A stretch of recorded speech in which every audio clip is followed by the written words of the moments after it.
Video yengbiriba isel marumapang mayambu RE YouTube channel gi maigidigi taramna oksari. Facebook ki ming asi Meta haina onthokre. Company asigi focus asi metaverse ni. Metaverse haibadi virtual reality device ki matengna anoba technology kaya ma purakadauri. Instagram, Messenger, WhatsApp asidi awon ba lairoi hairi. Company mayam asisu Mark Zuckerberg kini. Coronavirus ase khara makhaidi farakle haina mayam khanarubani adubu amok anauba AY.4.2 variant asina mayam da mi paina ba helalle. China gi mafam khara da virus asina anaba helakpadagi lockdown thamkhre. Britain amadi China da AY.4.2 variant asi fangnarba matung Bharat asu anauba anaba mioi khara fangnare haina media na phangdokli. Anauba variant ase Delta Plus dagi saruk tara hena sathi Bharat sigi sandok pasi 0.01 ni yamna aruba fibam budi natri hojik faubadi vaccine anira kaplabasu virus asina mioi aduda laina sangmangami harau kumai matam orbasu isa isana chection biyo madi mask sizanabiyu. World ki second richest person amadi Amazon ki founder Jeff BEJOZ ki company Blue Origin masaki space station sagadori amadi commercial station oigani. Mafam asida sale piraga numit kharani holiday vacation salaga laiba yaragani. Mafam asigi mingasi orbital ref kawi 2025 ki matung mafam asida chatpagi khudong sawa fanglagani mioi taramuk laiba yaragani. Zep ki plan di space mafam asida market hanglaga business tawbani.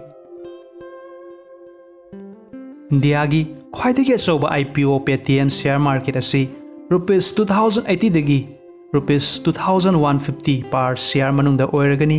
Share market ta interest leibiba singna Paytm gi share asi leiba yaragani numit kharani gi matung. Maruti Suzuki India gi chairman RC Bhargavana hairi company asina electric vehicle asi 2025 ki matung launch tawragani. Hojiki oinadi electric vehicle gi plan amata leite haina. Policy BAZAR su 1st November da IPO share market da changadore. Share magi price is rupees 940 to 980 gi manung da oiragani. Mobile phone leibagi plan leibiragadi Diwali faubangai biko Reliance amadi Google pulaga same liba mobile Geo Next asi Diwali nimita fangbiragani. Phone asi 720 into 1440 pixels resolution, 5.5 SD display, 2GB RAM, 32GB internal storage. Front camera 8 megapixel, rear 13 megapixel, 2500 mAh battery, Google Apps, Geo Apps. Price asi 6,499 or bayay. EMI installment da rupees 1,999 piraga laiba yaragani. Isagi anakpa Geo digital store natraga Geo website dagi Diwali namita laiba yaragani.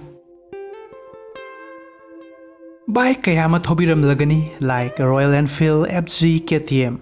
Flying bike thauba fanglagadi kamain tauba. Japan Tokyo gi startup airline technology na X Turismo Limited Edition asina flying bike 26 October dagi hauraga advance booking hokre. Company asi 200 flying bike khakta hana semgani. Amuk paibda 40 minute paibiyai 100 km/h speed. Engine asi petrol ni battery su sizinai. In Indian price asi rupees 5 crore 9 lakh ni. 2025 fawda electric vehicle ohenbagi plan lay mathang sahi 2022 dagi market ta launch tawragani. Video se ni sala kanaba fangbiragadi video se like toubiyu loinana sama ke atopa YouTube channel RIKESH technique asibusu mayam support toubiyu. Channel asidagi kana biography motivational video kama fangbigani. Karigumba wahang hangbiningba leibiragadi Instagram da follow toubiyu maramdi wahang khudingmaki paukhom Instagram da fangbigani. Video se share, subscribe amadi all bell button click tawba kaubiganu. Karigumba all bell button click tawbidragadi mathang isamang na anauba video upload tawba matamda isagi mobile da fangbiroi. Nungaina leibiyu, harauna leibiyu amadi tamba lepiganu. Thank you.